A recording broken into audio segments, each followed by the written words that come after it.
Good morning. I want to talk a little bit more about the technique. I've done a number of videos on understanding how to use the technique book. This is the Ballroom technique. This is the book we use for the Imperial Society. And this is the one we use for examinations if we're doing the Imperial test. The tango is a unique animal, and that's because everything about it is different from the other dances. There's no rise and fall. We're constantly curving to the left. So there are many things that are very different about the tango. And for that reason, it's written differently.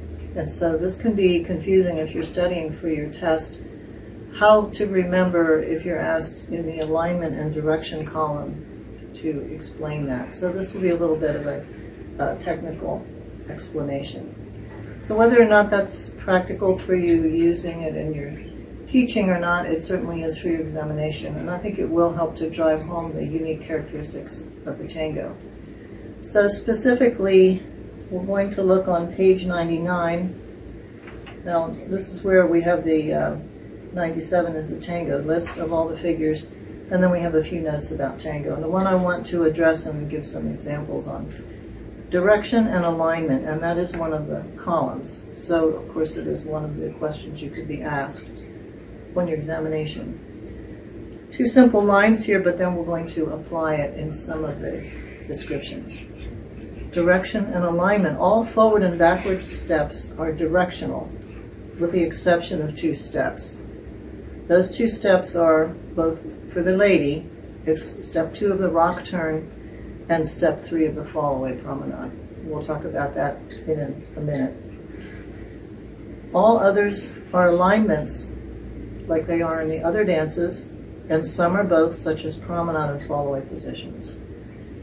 So generally speaking, the alignment is the direction of the feet in the room. So if I'm facing diagonal wall, then my feet are diagonal wall, my body is also diagonal wall.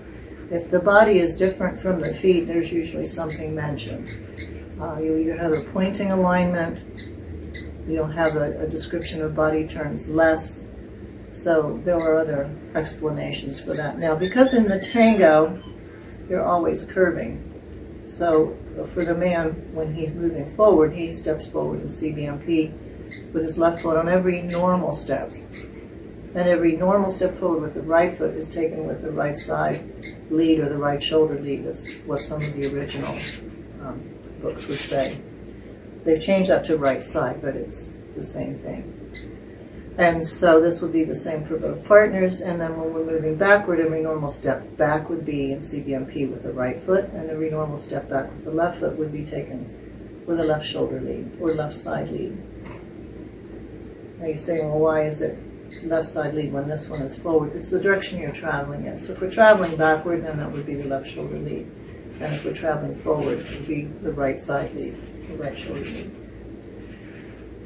So let's look at the two steps we talked about that are exceptions. Step 2 of the rock turn is where the lady is commencing her rock.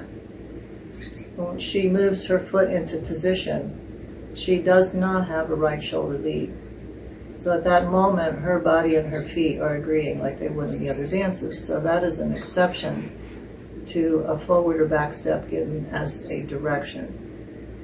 The same thing happens on step 3 of the fall away promenade. She's in promenade and then dances the 3rd step forward. Now there's some interesting things in that figure too.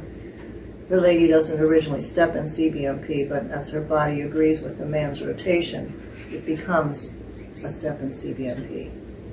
So those are things we could discuss further later, but let's just go ahead and look at some basic figures and then see how you could go through, if you need to prepare for your examination, that you can understand it rather than simply memorizing it. And one thing I'll talk about before we take a look in the book is if we looked in the waltz, let's say for the reverse turn, we would start, let's say for the man, facing DC. And in tango, there would not be the mention of facing DC. It would simply say DC. Okay, so that is a difference just in the way things are described. and that's your forward step. So let's go ahead and look in the book and use the logic for the way these things are described. Here's the waltz reverse turn. Now this is generally how things are described. So the left foot forward is facing DC. The right foot is backing diagonal wall, and left foot closes to right foot, backing the line of dance. Those are all alignments.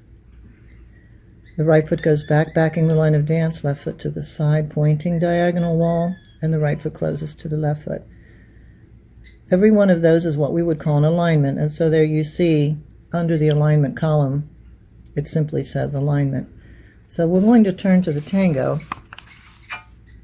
We'll probably take a look at both of these reverse turns, but let's look at the lady outside. All right, so there's a forward step, left foot forward in CBMP. So you don't see a facing DC. You notice the column. There we go. The column says alignment or direction.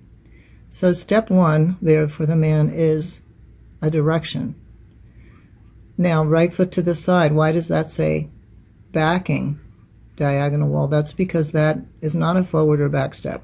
It's a side step. So now we have an alignment. Down the line of dance on 3 and down the line of dance on 4. Those are directional explanations. That's because those are backward steps. Then we have a pointing diagonal wall and a facing diagonal wall, which would be the same description as the waltz, because that's a side step and a closing action. So if you use that logic, then you should be able to figure out what you need to say if you're asked to give that column. If we look at the open reverse turn with the lady in line, again, now we have the first step is forward, and that is directional, DC. Right foot to the side and slightly back. It's backing the line of dance, right? That's now an alignment because that is a side step, or side and slightly back. And then we have down the line of dance. That's directional. DC, that's directional for step 4. And then pointing diagonal wall and facing diagonal wall, a side step and a closing action. So you can see the logic in having a direction or an alignment. Now, why step 4 is different, we'll talk about that in a different video. If you look at the lady in line and then the lady outside, the direction of step 4 is different. And that's a topic for another time. Here's the lady's rock turn. So now we're going to see where that exception to the rule is. Now usually we precede this with a walk on the man's left foot and the lady's right foot, so we're starting after that walk has been taken. So as the lady takes her left foot back, diagonal wall, that is direction. And now we have right foot forward and slightly sideward. That's going to begin the rocking action. Facing center, that is an alignment.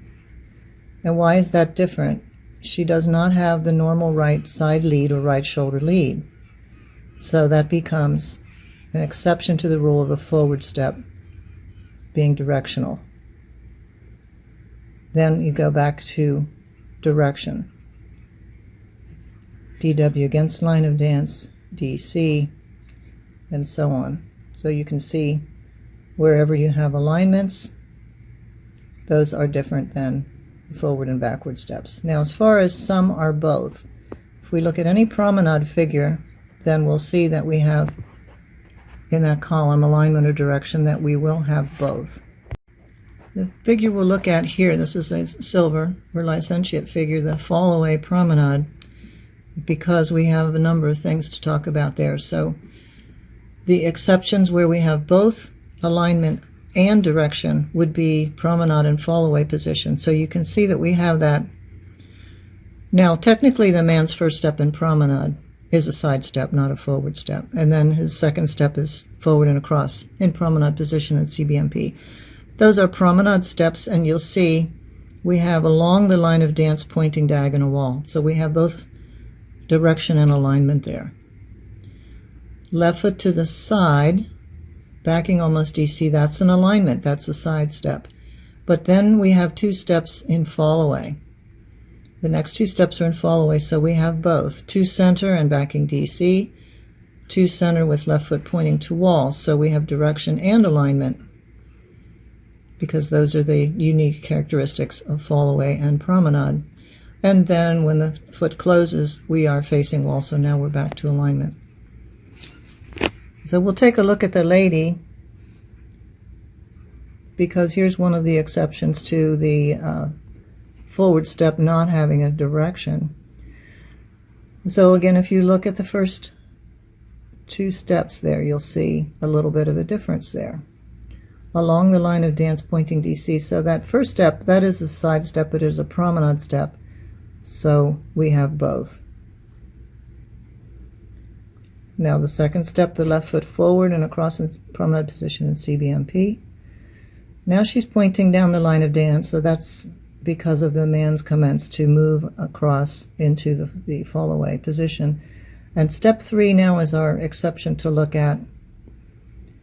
Stepping forward in CBMP, there is a note in the book that explains that that's not taken in CBMP initially, but becomes that as the body turn is completed. But there, we don't have a direction on a forward step, so this is one of the exceptions. It says facing almost diagonal wall. There again, she has lost the normal position, if she were walking forward, of the right side lead. Now if you look down into the next couple of columns there, you're going to see again when steps 4 and 5 are fall away positions or fall away steps, you have both the direction and an alignment. And then when she finishes and closes, we have an alignment facing the line of dance. This is a bit of a technical discussion, but if you're studying for a test and you don't understand exactly how to read this, or those 2 little lines in the book don't quite make sense to you, and it can become very confusing for you to try to memorize what you're supposed to say when you're on that column. So that is the logic of it. It has to do with the curving of the dance and the fact that the body and the feet are normally not facing the same way, and so we don't use quite the same language. And then there's an effort to be more correct. For instance, those 2 exceptions where the lady is stepping forward and losing that position, and where we have the promenade and the fall away position, where we have this description in some of the other dances. When you look at the chasse and waltz, you'll have that description of moving along the line of dance. Otherwise, everything will be backing, facing, pointing, and so on. I hope that's a little bit clear, and using those examples in the book, you can go through all the figures, and if you understand the idea, then you should be able to figure it out and understand how you're going to be describing the alignment and direction column when it comes to tango. I will do another video to explain a few other unique things about tango. I did mention in there the reverse turn, where the lady is in line or outside, how the 4th step has a different alignment or direction. And there's an interesting explanation for that too, that has to do with the shape of the tango. But I think that's enough for today's topic. So, happy study.